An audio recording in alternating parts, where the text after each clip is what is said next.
Kia ora. My name is Tim Werder Morrison, and I play the character Jango Fett in Star Wars Attack of the Clones Episode 2. And you're listening to This Week in Geek. Who disrupts my coronation? Everyone has been destroyed because of this freak. I won't allow it! These babies just saved this lame fest party!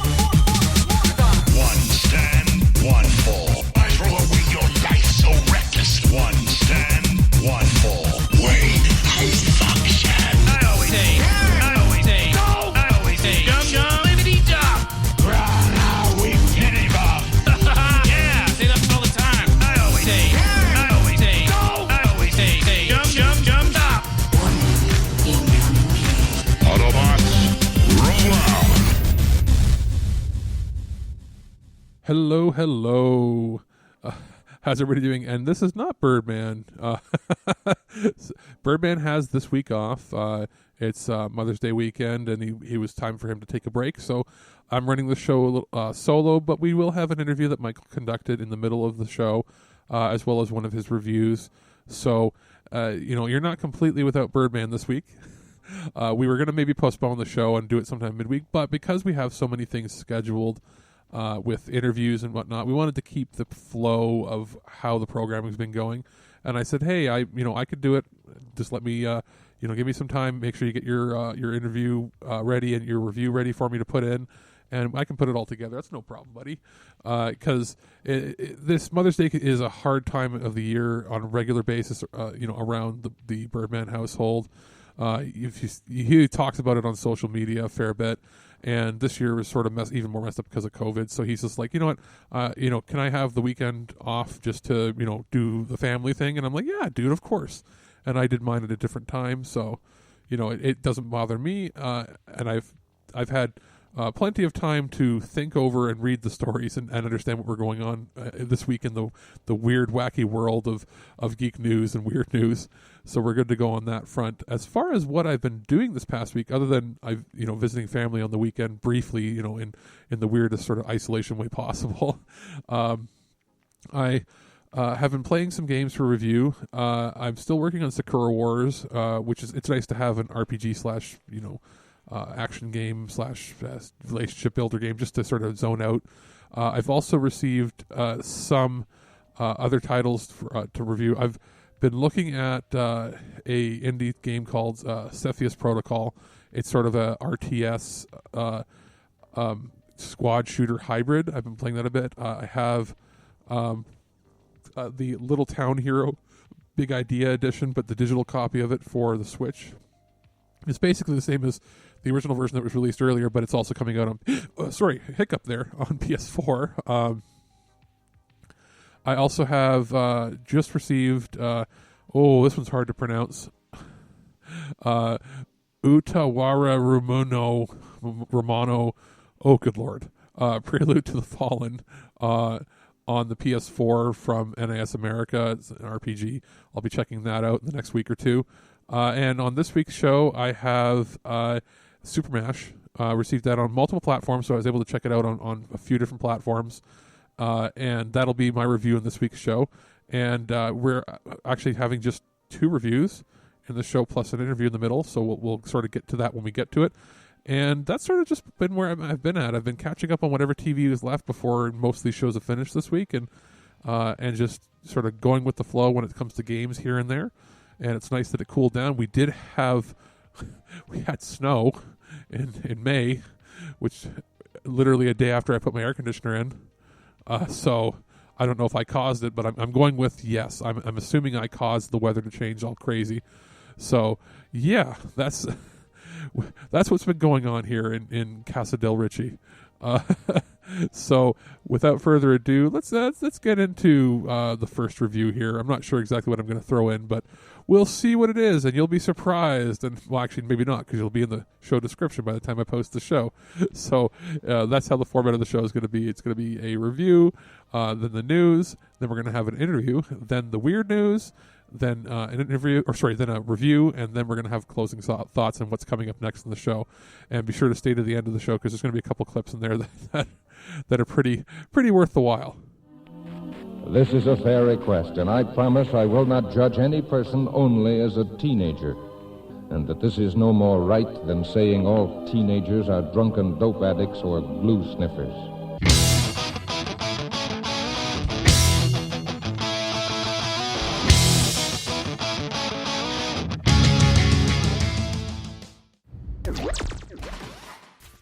I was sent SuperMash on a couple different platforms here. I received it on the Switch, the PS4, and the Xbox One to sort of contrast and compare the different versions. And you might be asking yourself, what is SuperMash? SuperMash is an interesting little indie game where you play as some people that are at a arcade, it's not really an arcade. You play some people at a video game store that has like a little arcade machine, and there is a narrative story in the background, but it's sort of secondary to what the game is. And they find an old console that had somebody experimenting on a way of putting two games into the console and it having randomized, games between the genre. So you put in, like, the first game will be a platformer as the primary version of the game, and the second part will be a JRPG or a stealth game or a shooter or something, or even another platformer, and it will double up on the skills and gameplay styles of each. So you pop in, let's say, a JRPG and then a shooter. Well, you'll now be a JRPG, like traditional 8-bit, like Final Fantasy game where you're walking around and getting into fights. But then you might have your character might be a spaceship from, like, Gradius. And then you do it the other way. What if you select as the first game shooter and then JRPG? Well, you'll be a shooter, but when you shoot enemies, they'll have HP that goes down instead of just blowing up. Or they'll have turn-based battles or something interesting. It's really weird. I had a pretty good time with it. Now, it isn't quite as versatile as it would make it seem. It's not like an infinite amount of options. There are certain set boundaries for each. I had a really good time playing with all the different varieties of games, and the main story is sort of move forward, where it's like the shop's going to be closing down, and there's people playing there, and they're like, hey, let's just try this, do a challenge, and they'll issue a challenge. It's like beat 5 games on normal, 5 games on easy, 5 games on hard, and doing so will then give you trophies and achievements, and you move forward with the plot. Or you can just play randomly, play games. You can also enter codes, like when you play a mashup, whatever it randomly generates, you can get issued a code that you can then write down and share with your friends or share online, and you can replay that same game again once it has the randomized code put in there. In beating the levels, you can earn cards, or you can purchase cards with in-game currency. You cannot. This isn't a game where you're buying currency to move it into game. It's like earning stuff in the game will give you coins to use in one of those gacha machines where you turn it, you get the card pack or the blister pack, open it up, and you get a bunch of random cards.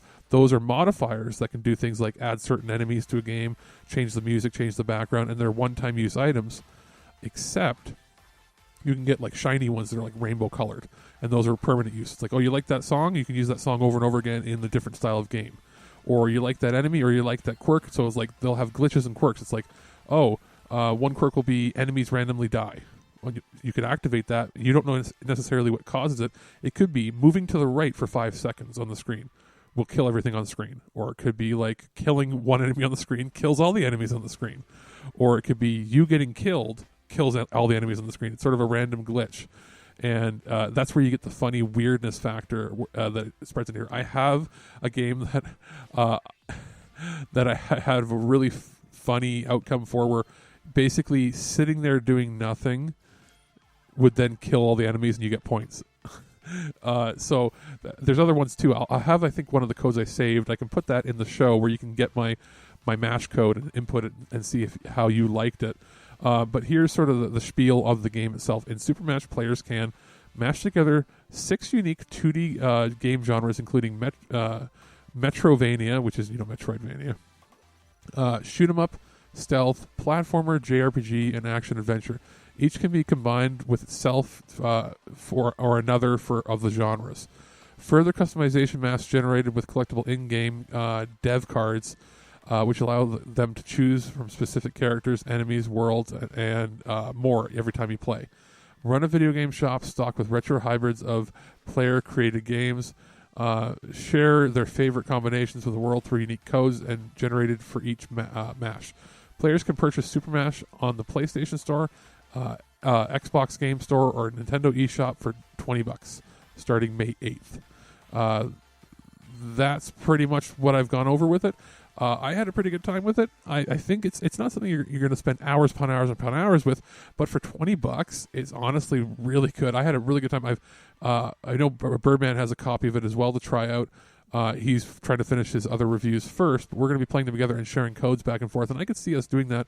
I wouldn't be surprised if a Reddit or some other community builds up where they start sharing codes back and forth with each other. And like I said, I'm going to see if I've still got, I think I saved a screenshot of the MASH code for one of the levels that I found hilarious. If I did, I'll put that in the description for this review on the show. And you can sort of, if you have the game and you pick it up, you can input that code and you can play Alex's ridiculous mashup game.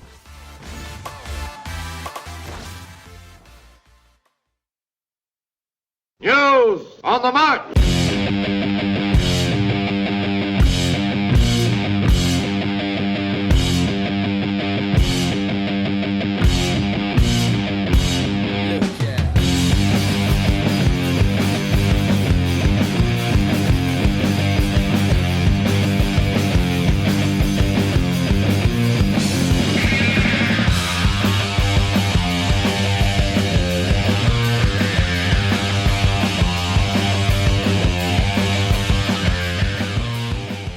Okay, it's time for the news, and we actually found a fair amount, 5 decent stories for this week.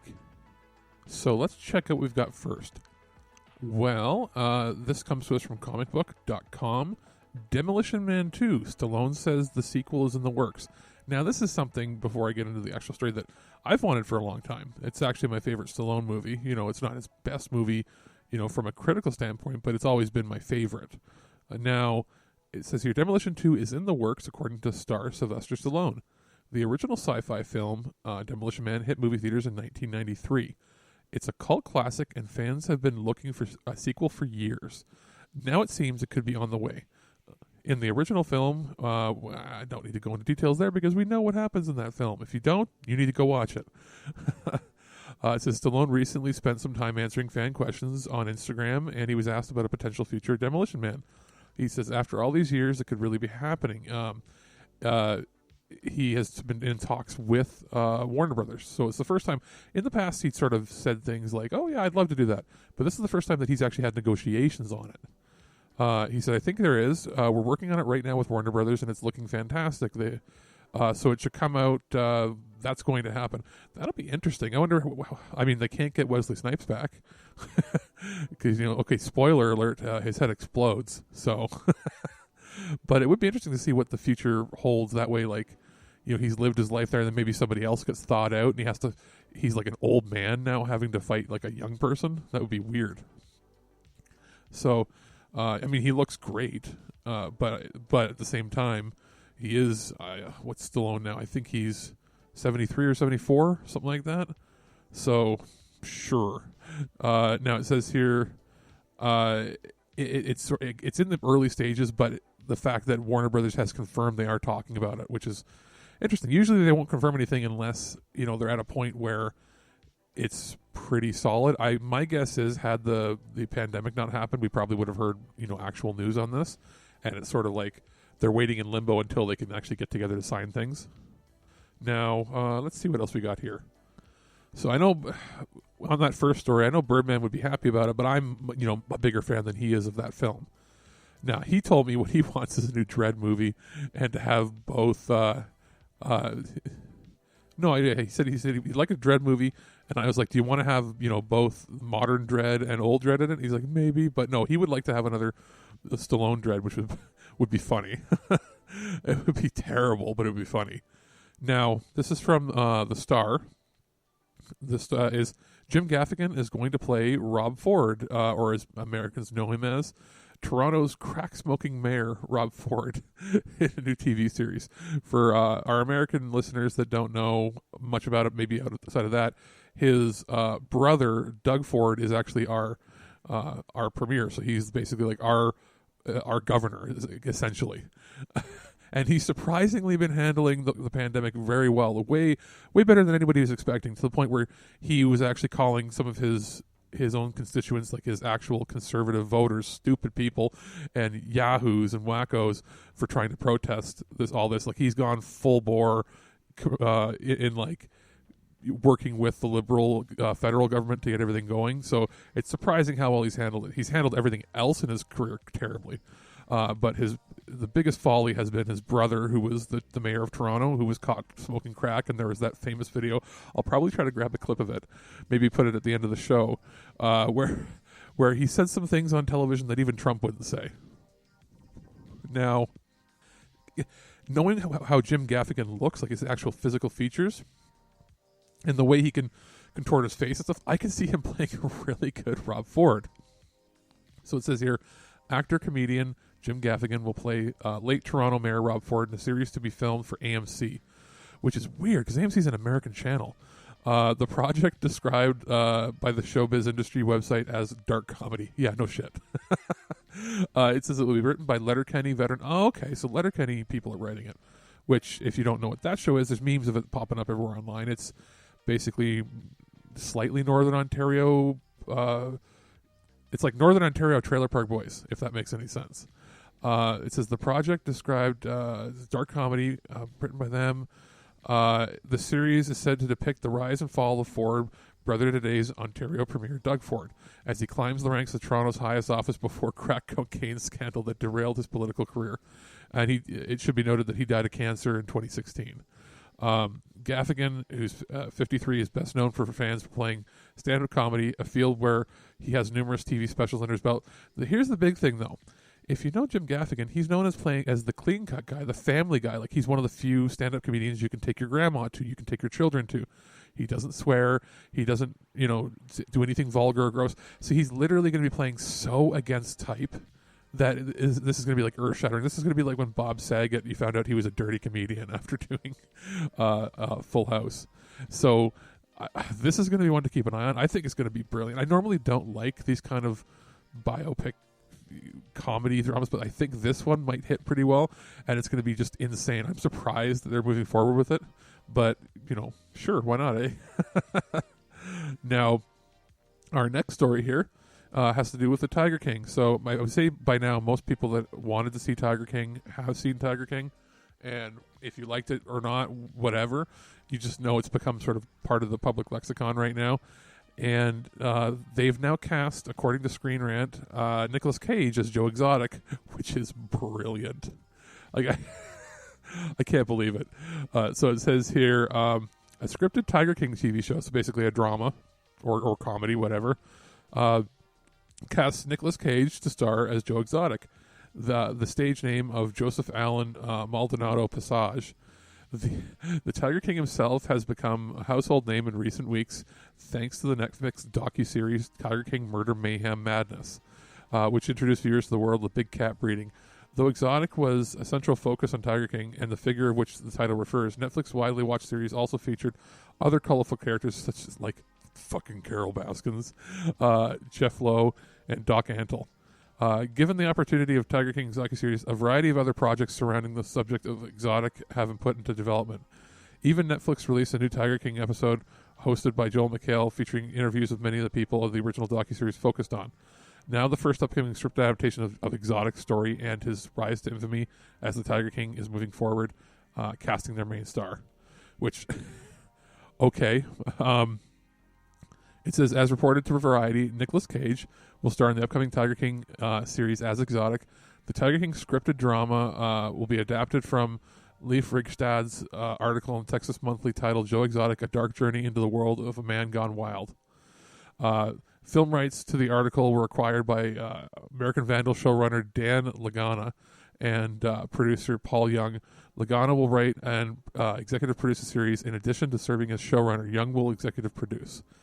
In the week since Tiger King became a huge hit on Netflix, various actors in Hollywood had voiced their interest in playing Exotic, including both Edward Norton and Dax Shepard.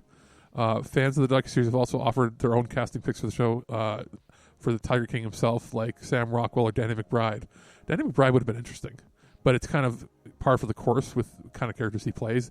It might be a little too close to... It might be like a dumber, gayer version of what he played in Eastbound and Down, so probably not. He probably wants to avoid that. As for Exotic, he suggested Brad Pitt as the actor to take him.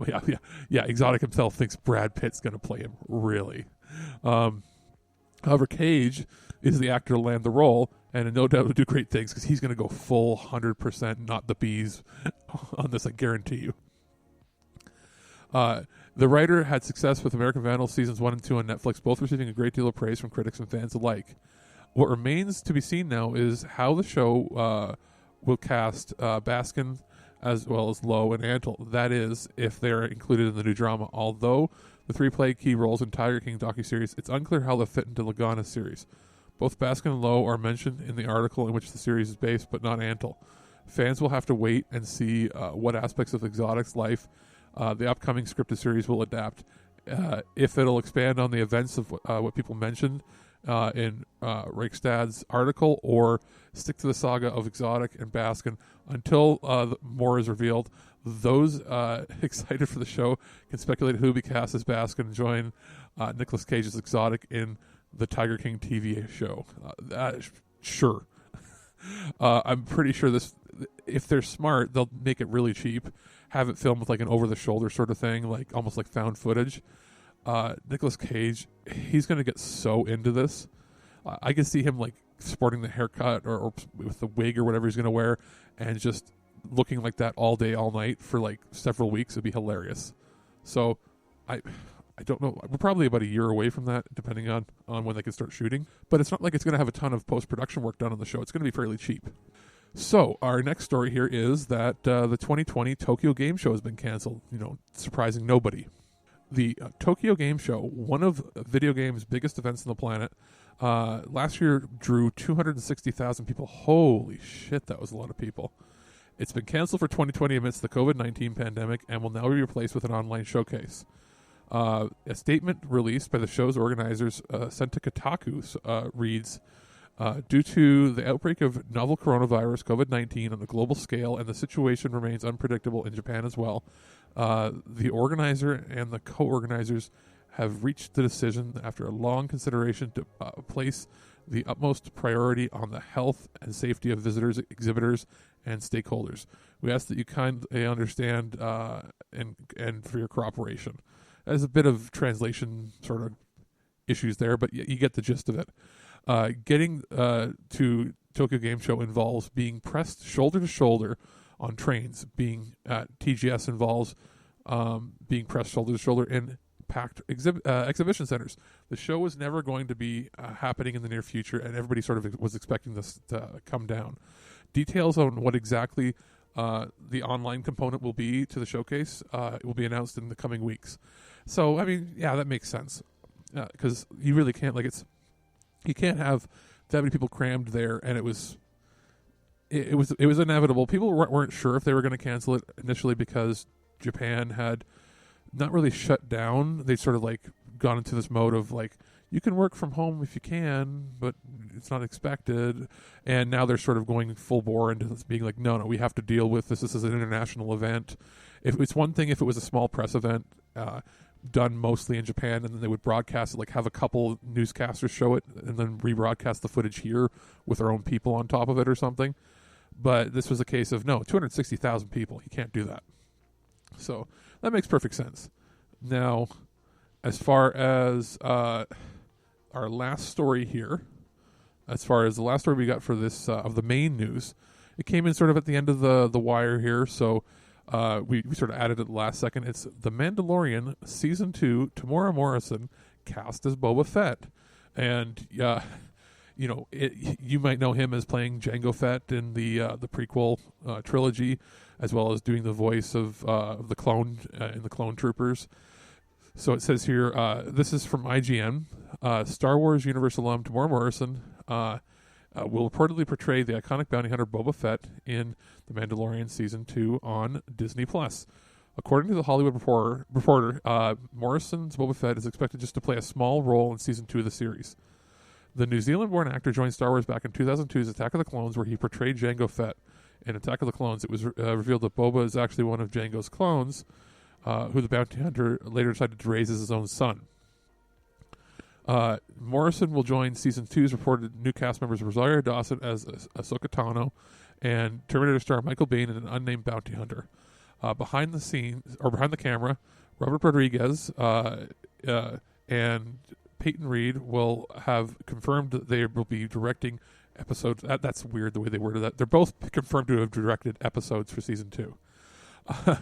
Fans have speculated that we already saw Boba Fett in Season 1 of The Mandalorian on 2 separate occasions. Some eagle-eyed fans thought they spotted Boba Fett in the background of Episode 1 when Mando visits the underground Mandalorian sanctuary on Navarro, while others theorized Boba Fett was the mystery character at the end of Episode 5 who approached the Bloody Ming-Na Wen's Fennec Shand. It's entirely possible that neither character were the iconic bounty hunter, and that we'll just get a full explanation of where Boba Fett has been and how he survived the Sarlacc pit. So it's like, oh, he's been in there for like years, and he just pulled himself out of the pit. So we're gonna have to wait, I guess, till the fall till we see what's going on there. But that's kind of cool. They're really starting to amp up. It's one of the few shows that sort of really advertising what they've got coming up. Every other show has sort of been up in the air of what's going on. So this must have been planned in the works for quite some time, if they're slowly letting this information release now. So I know Birdman was really psyched for it. I think most people are going to be. That's pretty sweet, actually. It's bringing the continuity a little together, maybe fleshing out a story of a character that we thought was cool and then died in a stupid way. And everybody thought it was lame later on. So maybe this will, add to the legend that is Boba Fett. Now, that's going to do it for the regular news. We actually have an interview, so it's going to be thrown over to Birdman in just a moment, and then we'll come back with some really weird stories in the weird news this week. And now it's time for another special feature. Pickle. What are your prime directives? Serve the public trust, protect the innocent, uphold the law. Huh? Huh? I fucking love that guy! Hey guys, welcome back to TWIG. Me and Alex have been talking about the news for the last little bit, but we're actually going to break things up before we go into the weird news this week and do something a little bit special. We're actually going to do a brief interview on a Kickstarter we've been following for quite some time. If you guys remember, I talked with David Weiner. He's the director of In Search of Tomorrow, which is currently being worked on during this wonderful pandemic, but it was been in the works beforehand. And right now they're running their Kickstarter campaign. They're just about in their last week. So if you want to back this over on Kickstarter, just Google In Search of, or Kickstarter-ish, whatever, In Search of Tomorrow. But I have the executive producer, Robin Block, here to speak with us today. And I've wanted to talk with Robin for a little bit, just to find out what goes into a project like this, because In Search of Tomorrow seems to be much bigger in scope than the previous project, In Search of Darkness, to which Robin was also the executive producer. So without any further ado, let's welcome Robin to the show. Hello. Thanks ever so much for having me on. Yes, absolutely. So let's not waste any time. So In Search of Tomorrow, right now, you are sitting at about 750% funded. That seems astonishing for a documentary, especially of this size and scope. Yeah, I mean, it's been phenomenal. But this is the payoff that we're experiencing for having delivered 2 critically acclaimed documentaries in under 2 years. Our audience has galvanized and are supporting our most ambitious project to date, and you can see that in the numbers that we're able to generate. And at the time of this recording, we've got a week left. My expectation is, if we carry on this trajectory, In Search of Tomorrow will be in the top 5 all-time most crowdfunded documentaries in history.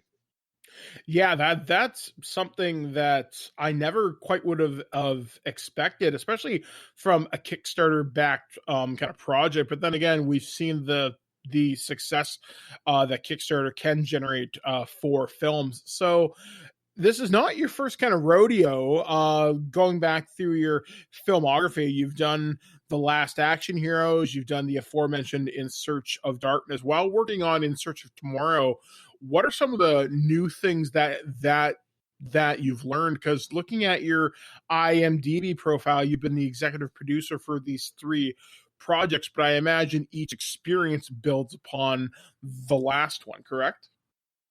Oh, wow. It's been the most incredible dynamic learning curve of my entire career.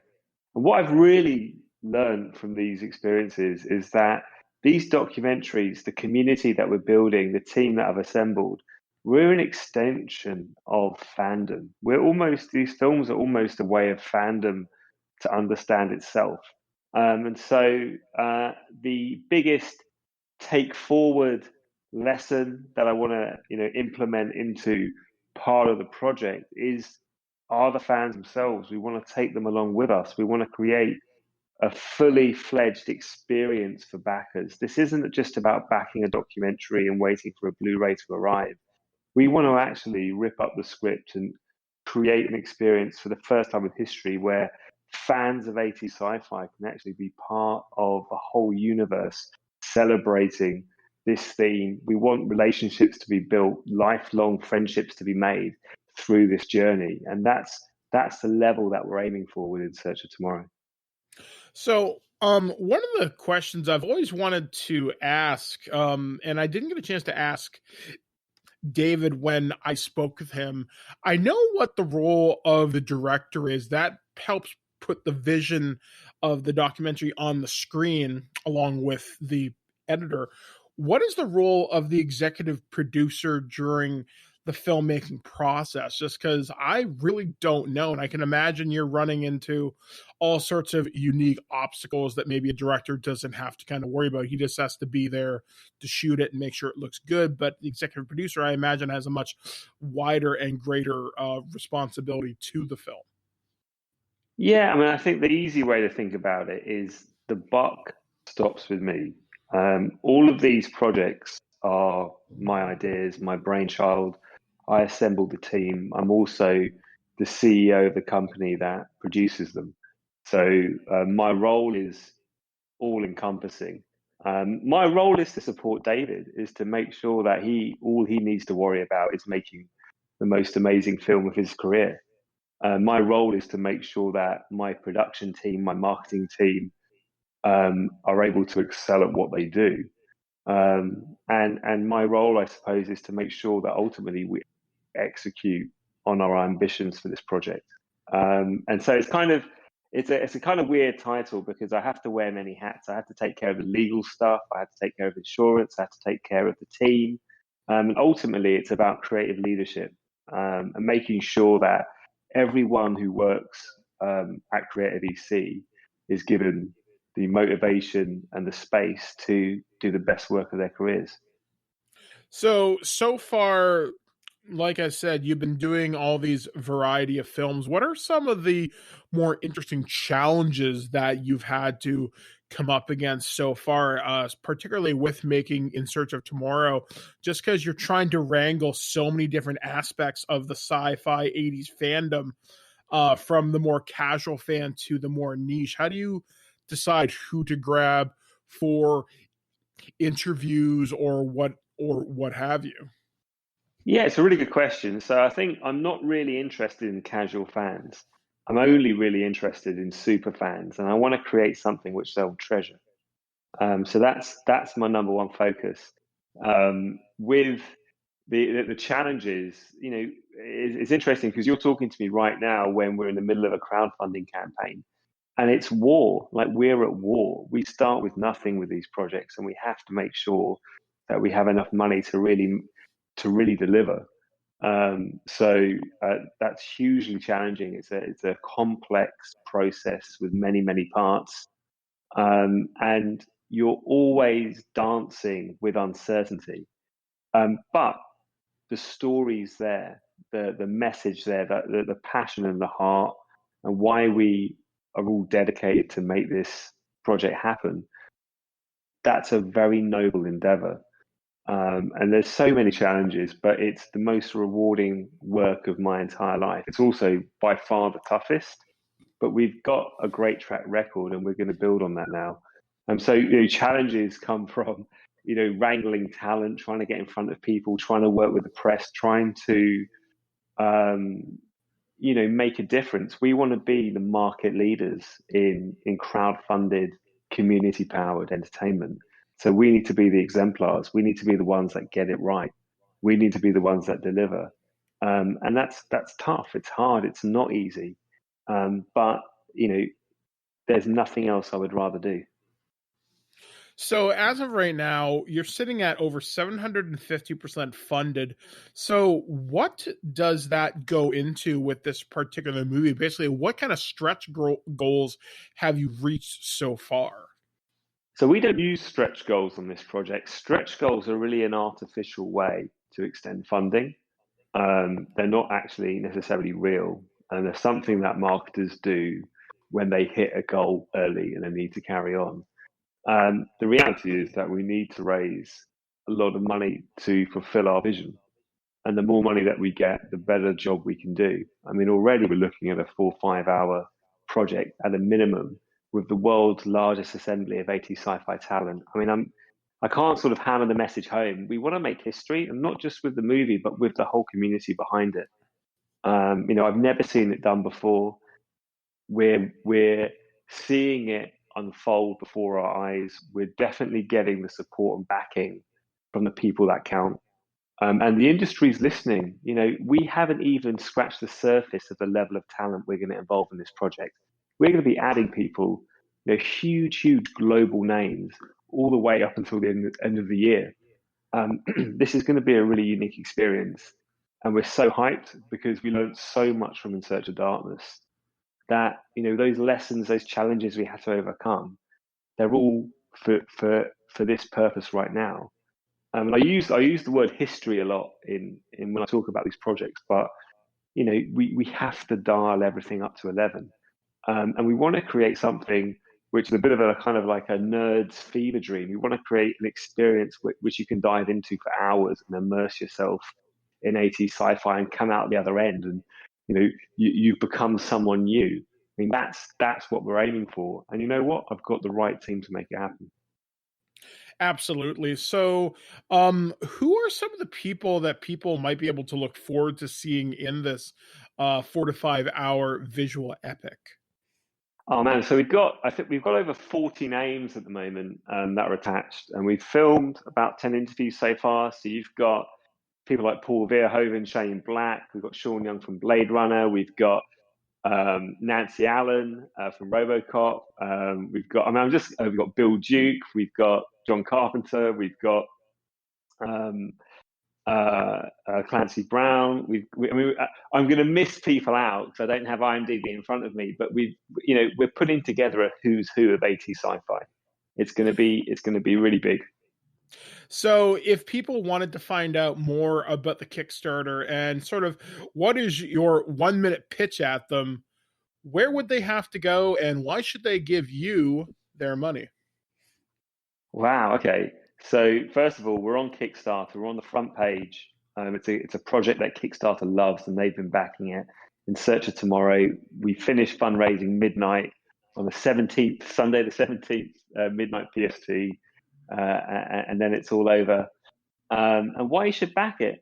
You should back it because this is a love letter to 80s sci-fi from the fans, by the fans, for the fans. This is something I believe the world needs. And it has we have a more noble ambition than just making the most incredible sci-fi documentary in history. The ambition is to bring people together through the power of 80s sci-fi, through the power of cinema. The kind of people that love the same kind of stuff you love, you're going to love.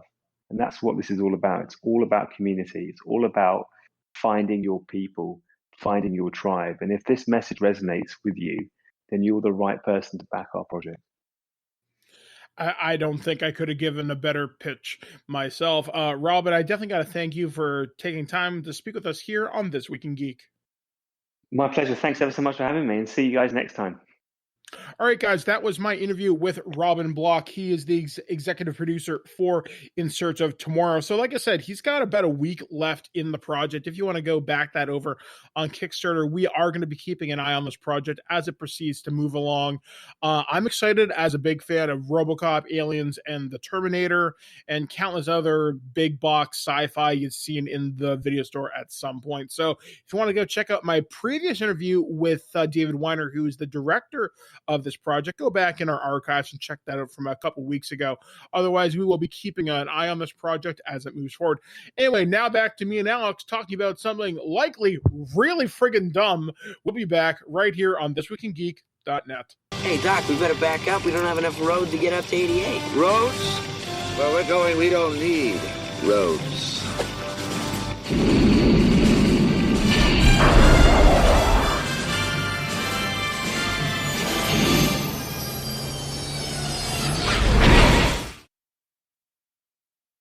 What makes you qualified to be a reporter? I'm willing to violate anyone's privacy for my personal gain and then claim with a straight face that the public has a right to know. By the hand of Zeus, what manner of deviltry is this? I love fake alien poop day.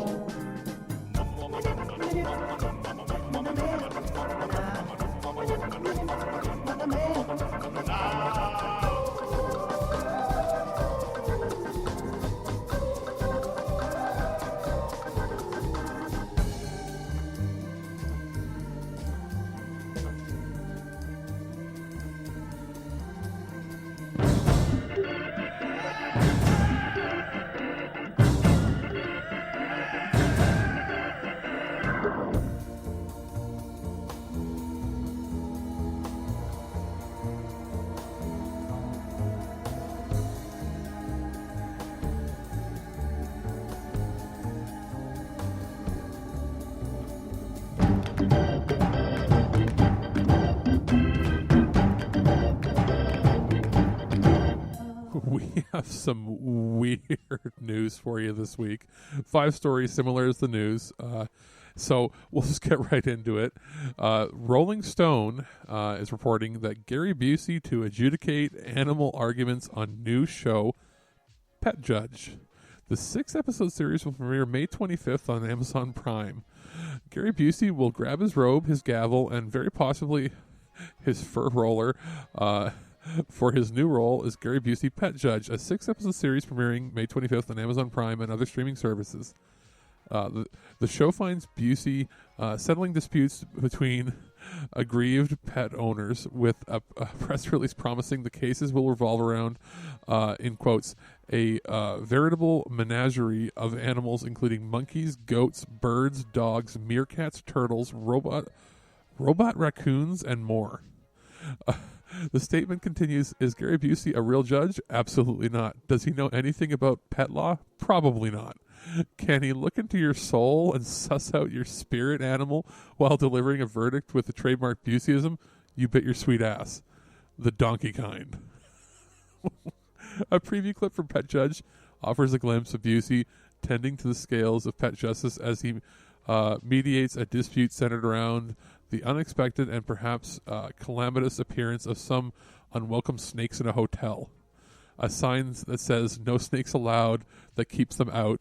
Busey sagely says, no dogs allowed, no locusts allowed, no munchkins allowed, nothing. Whatever you don't want in there in your hotel, put a sign up that says you're not allowed. Busey will be joined in the courtroom by Mikey Winfield, who will serve as the bailiff, Ian Abramson, who will conduct the post-trial exit interviews, and Shadow Stevens, who will serve as the narrator. I'm going to put, again, at the end of the show, when I have the Rob Ford clip, I'm going to put a clip of just Gary Busey's animal arguments so you can sort of see the madness that is this show, what it's going to be like. I'll tell you one thing. Gary Busey is looking more and more like a 105-year-old woman with a fake wig on. I don't know what's going on with him, but sure. I'm going to watch. I mean, it's not that many episodes. It's going to be a train wreck. Now, Moving on, we have this is from what is it here? Today.com. Wendy's pulls burgers off menu in some locations due to meat shortage. The company says it expects to change its menu at some points, only temporary. Meat shortages at grocery stores and retailers across the nation have turned the infamous 1980s catchphrase into an ominous question at some Wendy's locations around the country. Where's the beef? Some Wendy's restaurants have taken their signature hamburgers off the menu, with shortages being reported in California, South Carolina, Kentucky, and Monday as coronavirus outbreaks continue to disrupt meat supply chain. It says some of our menu items may be in short supply at the time in some restaurants. Wendy's said in a statement to Restaurant Business, "We expect this to be temporary, and we're working diligently to minimize the impact on our customers and restaurants." The Wendy's burger shortage at some locations amid reports that 5,000 meat and poultry plant workers contracted novel coronavirus in 115 plants across 19 states. There's more stuff in here, but basically some of the stores are posting up little signs saying, "We are terribly sorry for the inconvenience we are currently experiencing. Issues with our meat processing supplier and and we are not able to serve beef products. We're happy to serve you chicken and side items. Thank you." Which is fine, but then some other locations have gotten to the point where, like, sorry, we don't have anything but side items. So you go to a burger joint and you're expecting to get, like, anything, and you can get fries. And then basically people have taken to Twitter and mocking them, and they're going, "Where's the beef? Where's the beef? Where's the beef?" over and over and over again. It's not like a super weird story, except that people are starting to mock up different drawings and different slogans for them, which is pretty funny. It's sort of an interesting little side bit that we haven't had that issue up here in Canada. We've had issues where, like, grocery stores were short on food, but none of the fast food chains have been, running out of anything. So I guess it's because we have different suppliers. But Mike put that story in there. I guess Birdman thought it was kind of funny. It is. It's like, why do you still stay open? Like, if you don't serve the food that is what your restaurant serves, like if you can't serve, like, the main ingredient of your restaurant's food, why are you bothering to try to even stay open? You're only going to get people mad at you. Now, moving on here, we have, this is from Narcity. It says here, Toronto radio host gives away tickets to nothing, in quotes. And people wait for hours on hold to win. So this is from 102.1 The Edge, which is one of the biggest, one of the few biggest popular rock radio stations still in operation in Canada. It says here, with the show and concerts canceled over COVID-19, radio stations need to be more creative than ever to fill all those free concert tickets they used to give away. One radio host decided to go with the flow, and it's paying off big time. Toronto station's tickets to nothing are blowing up and getting callers everywhere excited over nothing. 102.1 The Edge radio host Kevin Getz, their regular contests and ticket giveaways are a highlight of the night. Even with the concerts and shows getting canceled, he wasn't going to quit. I really need something. I really enjoy contests, so I need something to come up with and give a prize to give away, he told Narcity. So the tickets have nothing. The tickets to nothing kind of just started out. The joke is, I got nothing to give away, so I'm going to give away nothing. Instead of tickets to Post Malone or Rihanna, he's giving one lucky winner a pair of front row tickets to absolutely nothing every show. These custom tickets come with seat numbers and everything, including a working barcode. Plus, if you scan it, you'll get a little surprise, he said. And the weird part about all this, people are loving it. The reception has been really, really good. When I go on the air and I say, "Hey, I'm giving away 2 tickets to nothing, call in to win," the phone lines light up every single night. It says here, some people say they actually want them for their ticket collection, which is cool. They're kind of a souvenir of lockdown. Somebody called me last night saying that their daughter had been bugging them to try and get them tickets to nothing. And it says here, there is no giveaway. Listeners must call in and play games in order to get their tickets. There's one game, for example, where the listener tried to stay on hold the longest, with the winner taking home the prize. He said that some people stayed on the line for 3.5 hours waiting to win tickets to nothing. I mean, that's kind of a cool. That's something fun, I guess, to do in all this. I mean, but 3.5 hours waiting for your tickets, nothing. I wonder what the barcode unlocks. There's probably some sort of, like, it'll be a message, but there might be some digital goodie. Maybe it unlocks, like, I'm just speculating, but it's possible it could unlock like a CD or something, or like an iTunes code or something neat. Because there's digital things. There's things you can give away like that, which is kind of neat. I just thought that was kind of funny. I mean, that's the brilliance of somebody who really, really likes their job. That they're just like, well, we're gonna need to give out tickets to nothing, and they actually had a crowd of people that listen every night trying to get it. So moving on, this is a story I picked up and gave in to Michael, and his response to me when I sent it to him was, "Oh God." So what we have here, this is this particular story is on Comic Sans, but it's been reported on multiple other websites as well.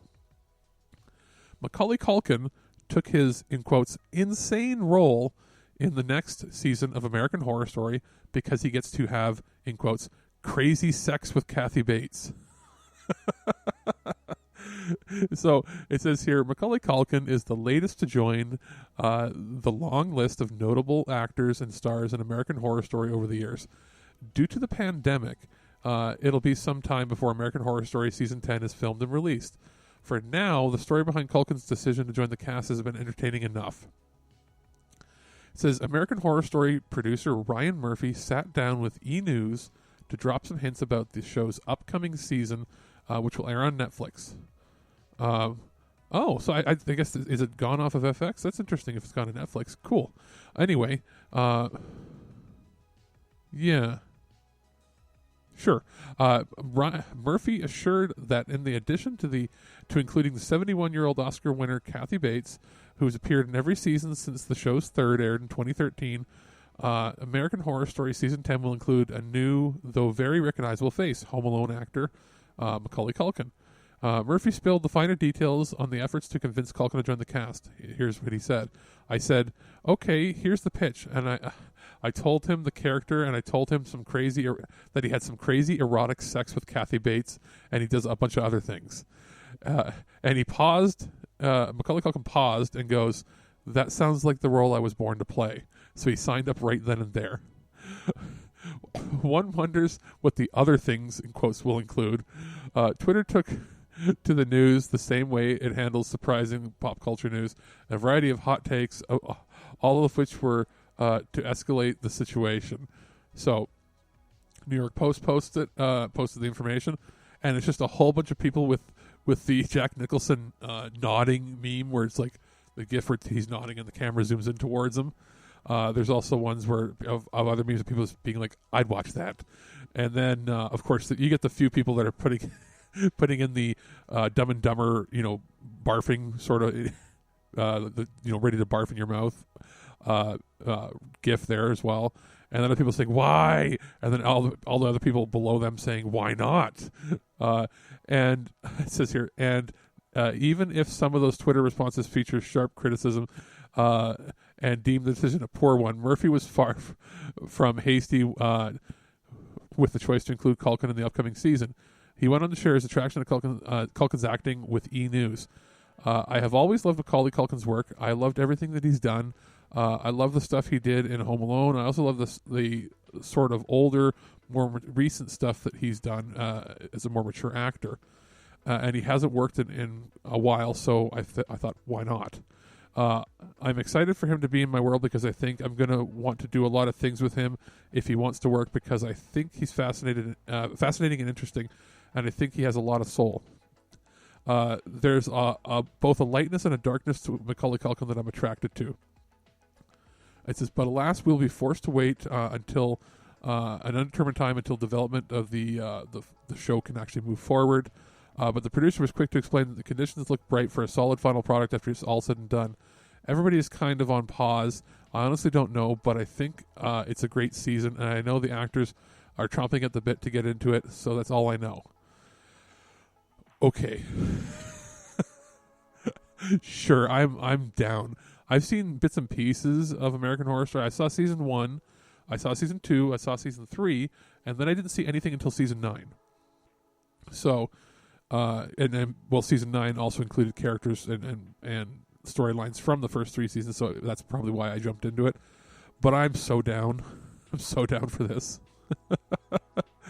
Oh my God. Macaulay Culkin has crazy, insane sex. erotic sex with Kathy Bates. Sure. And the pictures they chose were brilliant for the actual article. So, yeah, I sent that to Michael, and his response was, "Oh God." Now, for our final story here, it is coronavirus found in patient's semen in small Chinese study. The virus that the virus that causes COVID-19 can be found in semen. In a study, doctors detected that the virus in the semen from 6 of 38 hospitalized men in the laboratory confirmed. So what? They're just harvesting their semen in, what? Anyway, this is from ctvnews.ca, so it's like a real news site, like one of the biggest in Canada. There was no long-term follow-up, so it's not known whether the virus will remain in semen or if men can spread it to their partners during sex. The result contrasts the study with 34 Chinese men with COVID-19 published last month in a journal and found in the journal Fertility and Sterility in the U.S. Chinese researchers found no evidence of the virus in the semen, tested 8 days, and blah, blah, blah. Basically, there's a long article going back and forth about how some studies are saying that it's an STD, and some parts are saying not. And then there's a part of the article that basically begs the question, a bunch of researchers abroad, outside of China, were asking, why were you testing their semen and how are you getting it? These people are supposed to be bedridden in the hospital, barely able to move. These are people that were really, really sick. And they're like, how'd you get their semen? And they're saying that's not important. So, okay. Sure. So maybe remind me not to go to a hospital in China unless I want to get my semen harvested. Okay. Now, that is going to do it for the weird news this week. That's oh boy. So now we're going to go into I guess we're going to have a review of something. I'm not sure exactly what, because we're recording these segments a little earlier, but we're as you can see with the format of the show, this week was a little different because we usually have 3 reviews, but we have one review from Michael, one review from myself, at this time, and then we have the interview that Michael did in between here, between these 2 news segments, because it was really timely. We wanted to have it in there. Now, so we're either going to go to a review from me or a review from Michael. So we'll see how that goes, and then I'm going to come back at the end and sort of close out the show and explain what's coming up next. Do you have any hobbies? I collect spores, molds, and fungus. Hold that thought. It's crapper time.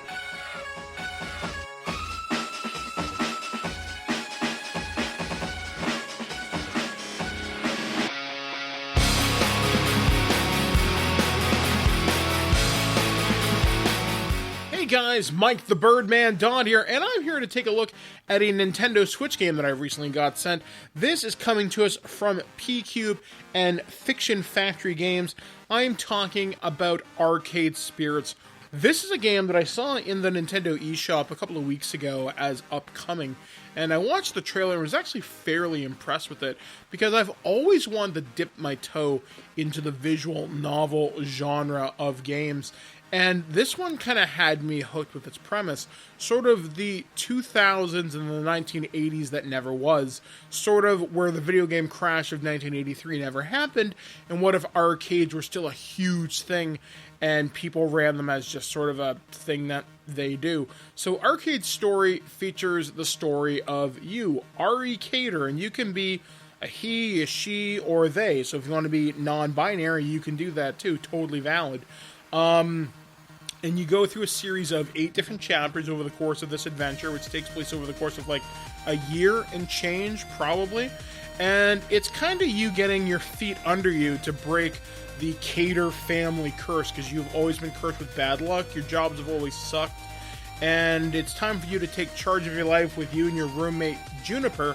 And you kind of just go through the motions of getting a new job at this arcade, but then it becomes so much more once you work at Francine's Family Funplex, or just more or less known as the Funplex, as the adventure goes forward. And what follows is a fairly charming adventure of getting to know your co-workers, making decisions, and sort of playing out this story And I don't want to give too much away because it's a fairly interesting story, and there's some twists and turns with some of the characters I didn't quite see coming. As far as I can tell, there are multiple endings, but don't expect like Mass Effect style different endings, but you can affect the different outcomes of who sticks with you, what happens with them, and your decisions do matter. Basically, when you start doing things early on, things will come play into the end game as well. And you don't have to, quote-unquote, gamify things if you don't want to, but it is kind of nice. And having the different romance options, as I mentioned, because you can be he, she, or non-binary, you can be gay, straight, or LGBTQ+. And I played mine as a lesbian character, and I was very pleased with how it turned out.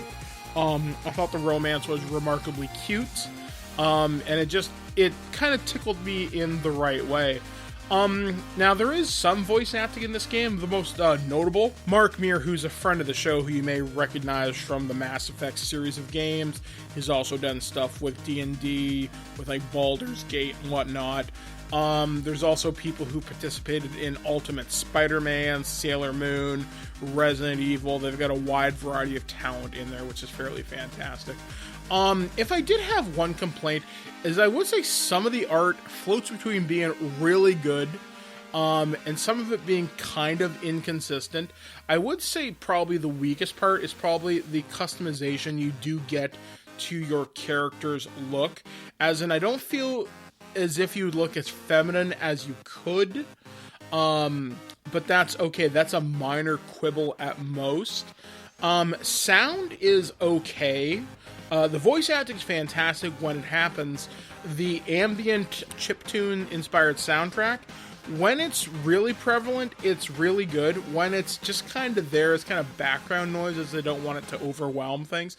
I found it a little bland. I did find playing this with my own alternative soundtrack to be something rather nice. In fact, I'm actually playing Anamanaguchi under this is what I played through when I did my playthrough, and I found it really set the mood for what I was playing. So enjoy Anamanaguchi, who is not the soundtrack composer for this game, but I digress. Overall, Arcade Spirits is a really solid game. There are really cool things to unlock, such as concept art and other things too. There are things that carry through to future playthroughs where you can rewind and check decisions that you've made, which is kind of neat. There's even a little quote-unquote documentary which kind of gives you an overview of what it would take to build a main cabinet, which is, I think, kind of neat. They also talk about Raspberry Pis and emulators as well, what a front-end loader is. And that's kind of neat. The fact that they went to this kind of extra step for you as a player, I think, is kind of nice, especially in this day and age of game extras. So what can I say finally about Arcade Spirits for the Nintendo Switch? I really do recommend this. Over the course of its 8 chapters, it's going to give you a fairly cool story. You're going to be involved into what's happening, and I think it's something you're going to want to go back and replay to see if you can get all those relationships to be as good as they possibly can be.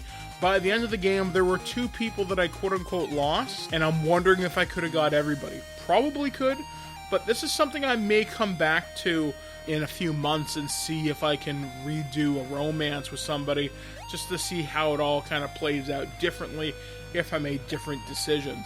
So Arcade Spirits from the Nintendo Switch and Fiction Factory Games and PQube gets a most definite recommend from us here at This Week in Geek. Those magnificent bastards! Color me kooky, but something very odd is going on around here. You're not allowed to talk anymore.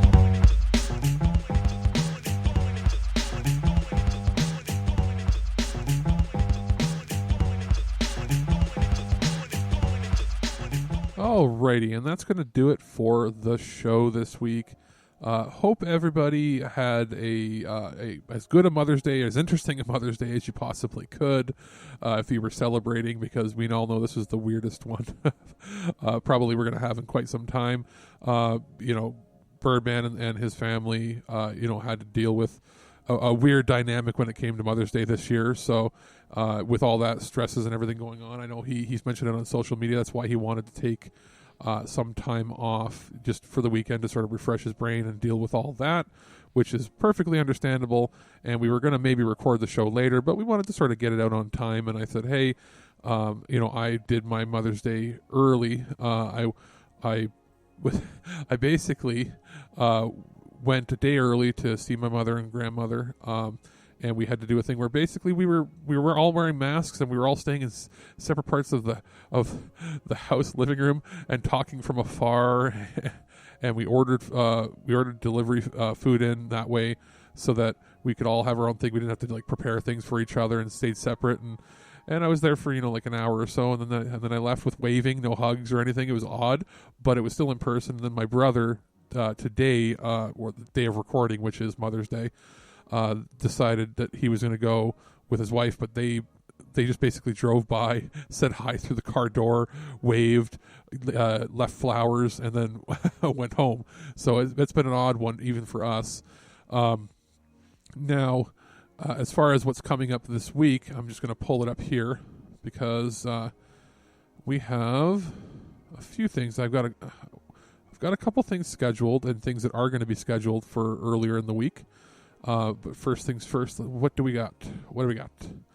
Okay, so what we've got up here is for tomorrow, I believe, so Tuesdays, because we're doing interviews on Tuesdays and Thursdays. We've got Bill Slavisek he was the main writer for Star Wars, the West End Games RPG, Michael's favorite RPG, I believe, of all time, or one of his favorite RPGs. We've got that on Tuesday. And let's see what else we've got. I know we've got a couple other things sort of scheduled. It's just a matter of actually posting them. But so we've got that for Tuesday. Wednesday, we usually have a syndicated show or a specialty show. We were thinking of having a prototype. That may or may not happen right away. But if it doesn't, depending on how many review things we get going, we might have a Turtle Treasure, or it'll be a slot specifically to put one of our syndicated partner shows on.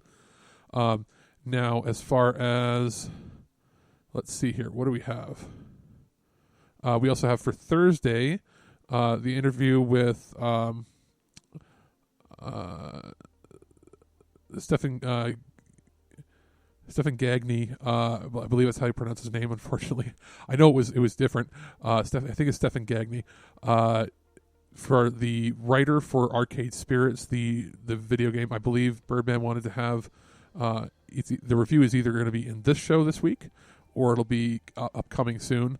But the idea is it's a sort of retro throwback 80s futuristic story-based visual novel game that's like a bit of a dating simulator sort of thing.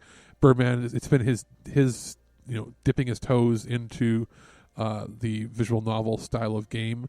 So that interview was conducted last week, and that will be in the Thursday time slot. We also have, if I look at our schedule of when we're recording other reviews, interviews upcoming soon on the show.